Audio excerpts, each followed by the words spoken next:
had to realize that I was worth loving, loving. I had to realize that I was worth loving, loving. Hello, and welcome back to the Worth Loving Podcast. I'm your host, Keana W. Mitchell, and I am so glad that you're here today. This space and podcast is all about healing, rebuilding your sense of self, and learning how to create emotionally safe relationships after you've been through some things that have changed you. So whether you're healing from a breakup, a divorce, or the end of a long-term relationship, you deserve support that feels grounding, honest, and compassionate. Today's episode is one that many people have asked for, and honestly, it's one that hits close to home for a lot of us. And that is why closure isn't always necessary after a breakup or the end of a marriage. So, if you're like me, we grew up hearing that closure is this magical moment where everything suddenly makes sense, the pain disappears, and you walk away feeling complete. But for many people, that moment never comes. And that doesn't mean you can't heal. It doesn't mean that something is wrong with you. And it definitely doesn't mean that your story is unfinished. But before we go into the heart of today's conversation, I do want to share something very exciting with you. So, my alter ego, Emery Rose, which is our podcast artist, is releasing her very first mini drop. Yes, the very first one. So I know you hear her music all the time on the podcast, but we will now be available on Spotify and wherever you stream music. So it is the very first mini drop, and it's going to be available on all streaming platforms on March 27th. So make sure you look for it to check it out. This project is deeply connected to the themes we talk about here, which are healing, self-worth, and reclaiming your voice. So mark your calendars because I cannot wait for you to hear it. So last week I was at a conference, and so I was unable to give you guys a new episode. So what I did was I gave you guys 2 revisited episodes because, as you know, we have the main podcast on Wednesday, and then we have the question and answer on Thursday. And I did not want you guys to feel left out, like you didn't get a second podcast on Thursday. So last week we had 2 podcasts. So on Wednesday's episode of the podcast, we talked about creating a plan for love in 2026.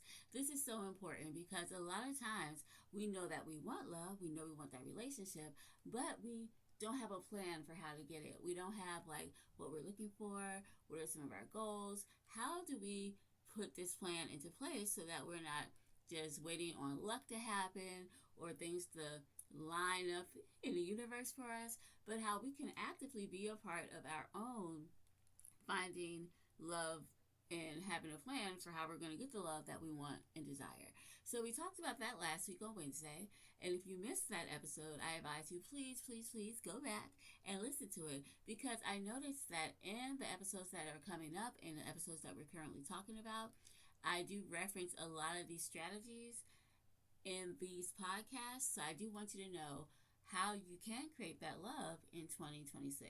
So if you haven't heard it in January, or if you missed it last week, please go back and listen to it so that you will know how to create a plan for love in 2026. Then on Thursday, we talked about emotional intimacy, what it is and how to build it.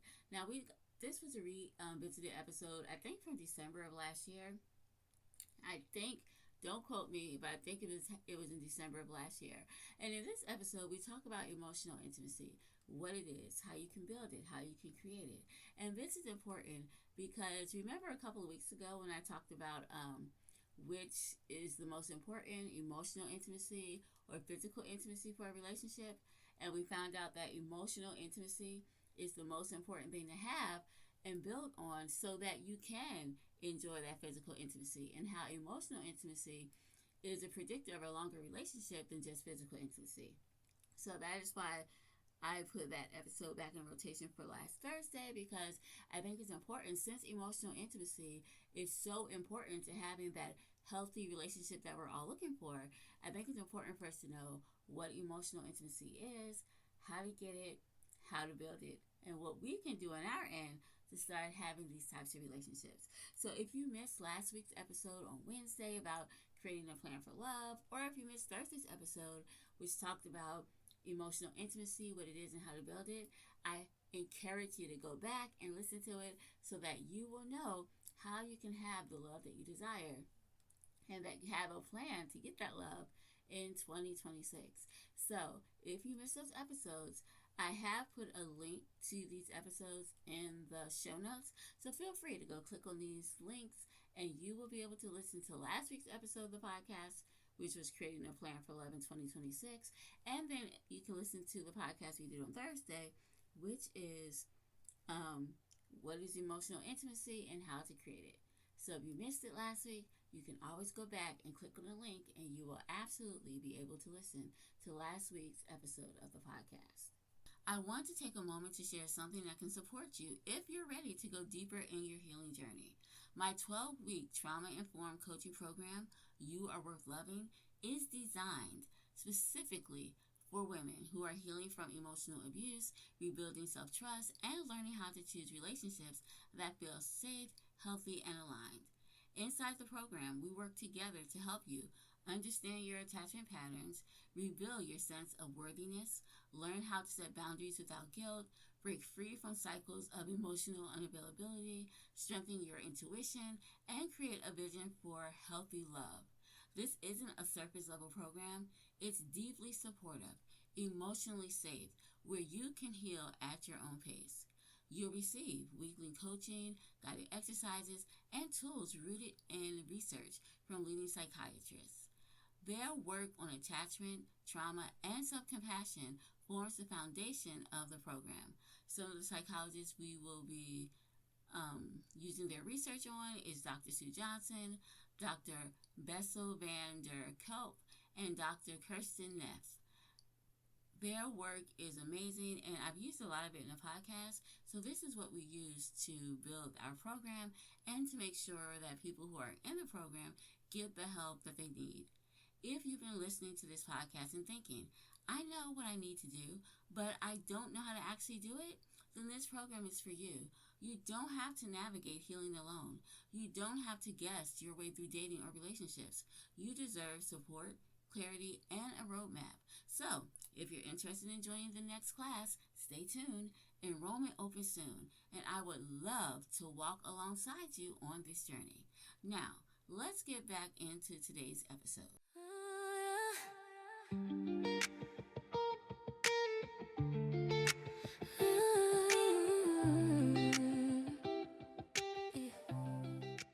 Today on the podcast, we are going to be talking about why closure isn't always necessary at the end of a breakup of a relationship or a marriage. So when we talk about closure, most people think of closure as that final conversation where everything becomes clear. Maybe the other person apologized, maybe they explain why things ended, maybe they actually acknowledge the pain that they caused. And in that fantasy, you walk away feeling lighter, validated, vindicated, and ready to move on. But here's the truth. Closure is often a story we tell ourselves to avoid sitting with uncertainty, grief, or unanswered questions. We want closure because we want control. We want the breakup or divorce to make sense. We want the pain to feel justified. We want the ending to feel clean. The problem is that closure rarely works that way in real life. Even when you get the conversation you think you need, it often doesn't give you the relief you hope for. Sometimes the explanation feels incomplete. Sometimes the apology feels too late. Sometimes the person still can't take accountability for their actions. And sometimes hearing their perspective actually hurts more. Closure, as we imagine it, is often an attempt to outsource our healing. We want someone else to give us the emotional clarity we don't feel ready to create for ourselves. But the truth is, closure is an internal process, not an external event. It's something you build, not something you receive.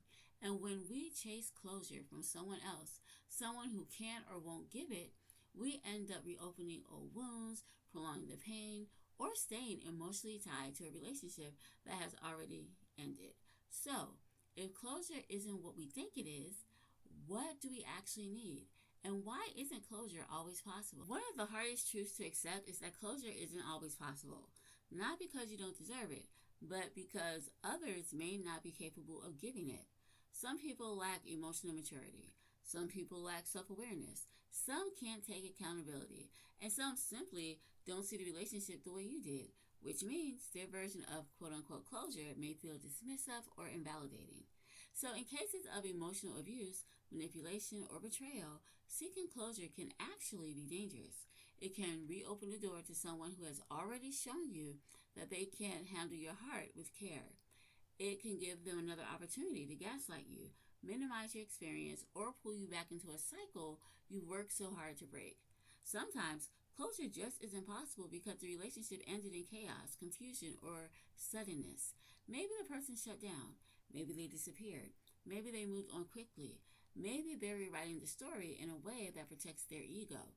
None of these situations create the conditions for healthy closure.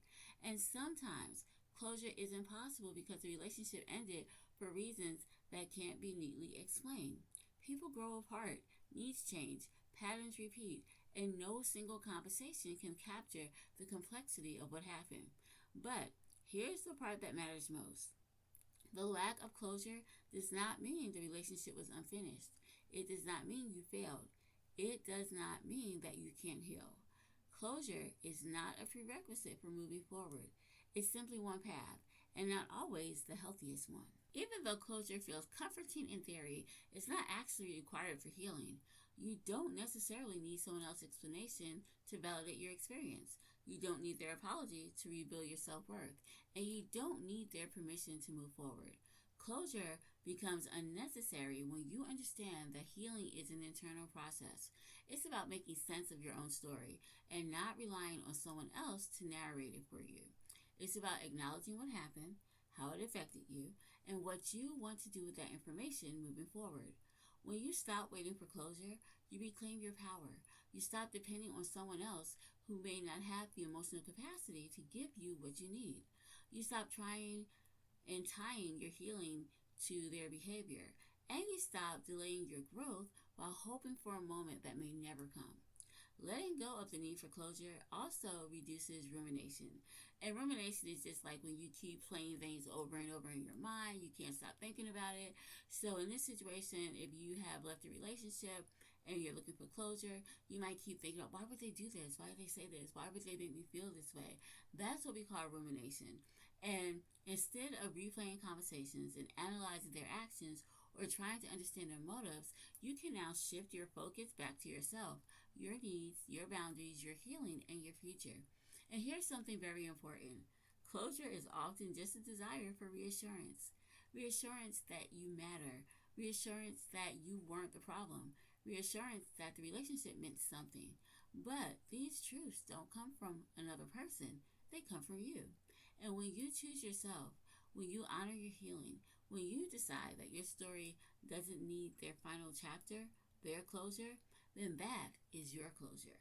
When people say they want closure, what they usually want is something deeper and more emotional than a final conversation. They want validation. They want understanding. They want clarity. They want to feel seen. They want to feel heard. They want to feel like their pain mattered. They want to feel like the relationship wasn't a waste of time. But here's the truth.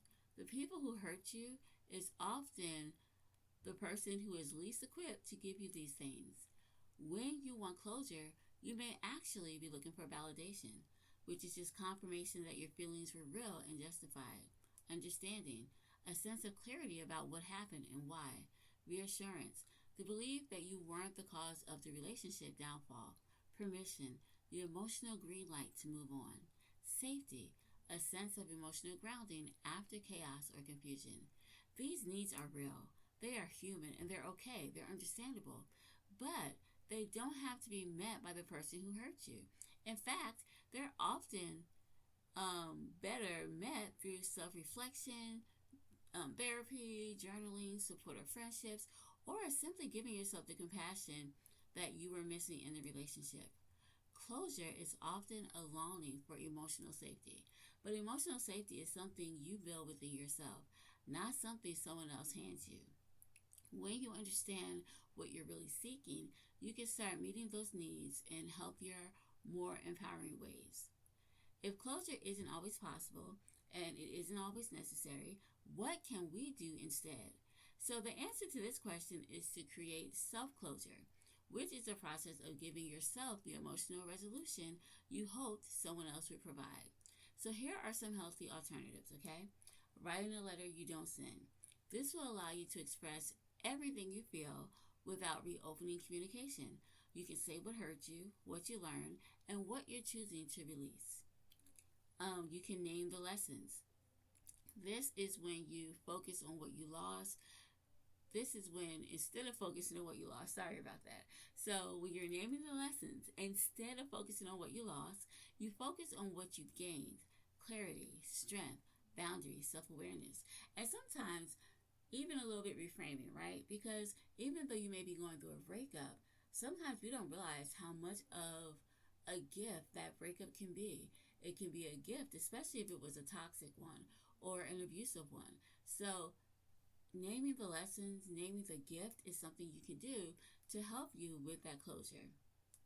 Identifying patterns. This is when you understand what happened. So, understanding what happens can help you avoid repeating the same dynamics in future relationships. So, identifying patterns could be patterns you're identifying either in yourself or your significant other or your former partner, so that you will understand what happened in that relationship and avoid these dynamics in the future. Rebuilding self trust. This is important for self closure because you can remind yourself that you can make decisions that protect your peace and that you're able and capable of doing so. Boundary based closure. Sometimes closure is simply deciding this relationship is over and I'm not reopening the door. Like just letting it go, just like it's over, it's done, not going back. That could be self closure as well. Reality based closure. This is when you accept that the relationship ended because it wasn't healthy, sustainable, or aligned with your needs. And finally, future focused closure. This is shifting from why did this happen to me to what do I want to build next. So these practices can give you something external. It can give you something internal, right? So this will give you something that external closure really does, and that is empowerment. When you are empowered, it can help you take ownership of your healing instead of waiting for someone to hand it to you. Self closure is not about pretending the relationship didn't matter, because we know that's not true, right?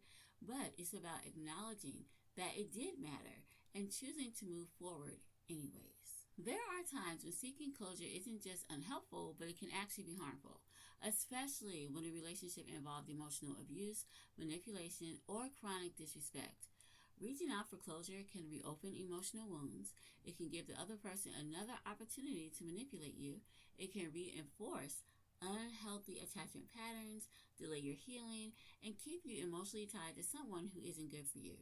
Sometimes closure becomes a way to stay connected. You tell yourself you just want answers, but deep down, you're hoping the conversation will change something. Maybe they'll finally understand. Maybe they'll finally apologize. Maybe they'll finally choose you. But that hope can keep you stuck in a cycle of pain. If someone has shown you repeatedly that they cannot meet your emotional needs, seeking closure from them is like going to an empty well expecting water. It only leaves you more depleted and thirsty, of course. Your healing deserves better than that. At its core, closure really is about self respect. It's about deciding that your healing is too important to place in someone else's hands. It's about choosing yourself, even when the ending feels messy or incomplete. Self respect sounds like, I don't need their explanation to validate my experience. I can move forward without their participation. My healing is my responsibility, not theirs. I deserve peace, even without an answer. When you reframe closure this way, it becomes less about the other person and more about your own growth. You stop wanting or waiting for them to acknowledge your pain. You stop waiting for them to make things right. You stop waiting for them to give you something they may never be able or capable of giving. And instead, you start to give these things to yourself. That is the real closure. So the song we're going to listen to today is called It's Over, and it's by our podcast artist, my alter ego, Emery Rose. And this song is about a woman who is giving herself self closure by officially closing the door on a previous relationship. So here's the song, It's Over by Emery Rose.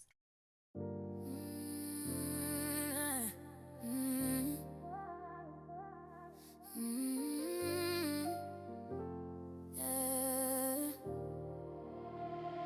This relationship is over, so you don't have a reason to call me. Try to talk to me, reconnect with me, keep in touch with me. I told you, you and I were through. You can lose my number, forget where I live. I am moving on, and so should you. You can lose my number, forget where I live. I am moving on, and so should this relationship is over.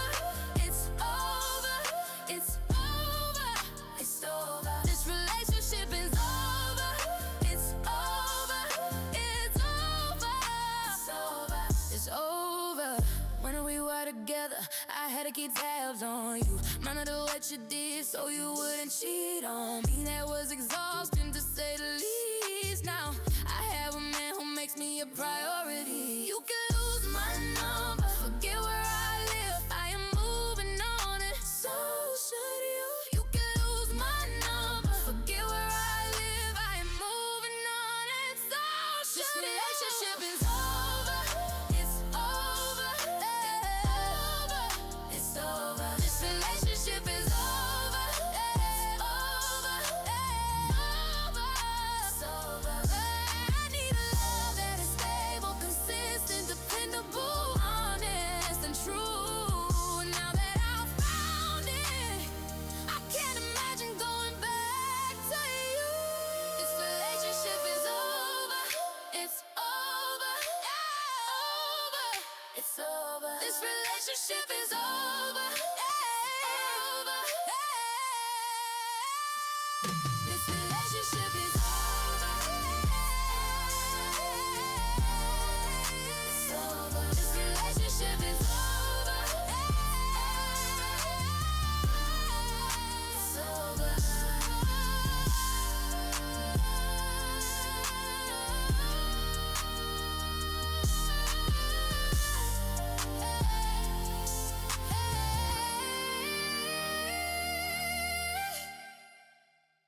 As you think about your own healing journey, here are a few questions to sit with. Question number 1. What do I believe closure will give me? Question number 2. What am I afraid will happen if I move on without it? Question number 3. What truths do I already know about the relationship?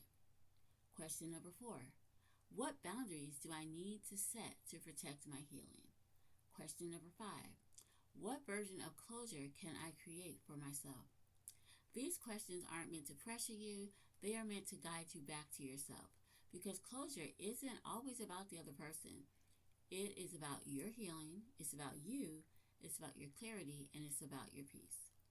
Thank you so much for spending time with me today. I hope this episode helped you release some of the pressure you've been carrying around closure. You don't need someone else to finish your story. You don't need their explanation to move forward, and you don't need their permission to heal. Your healing is yours. Your peace is yours, and your future is yours. And before we wrap up, don't forget the first mini drop from Emery Rose, my alter ego, is coming out on March 27th, which is this Friday, on all streaming platforms. Once again, this project is about reclaiming your voice, your power, and your story. And I cannot wait for you to hear it. So what I'm going to do is put a free save link in the show notes so you can go ahead and free save it. So when it drops, you will automatically be able to listen to the songs from Emery Rose. Thank you so much for being here with me today. Take care of yourself, and always remember that you are worth loving.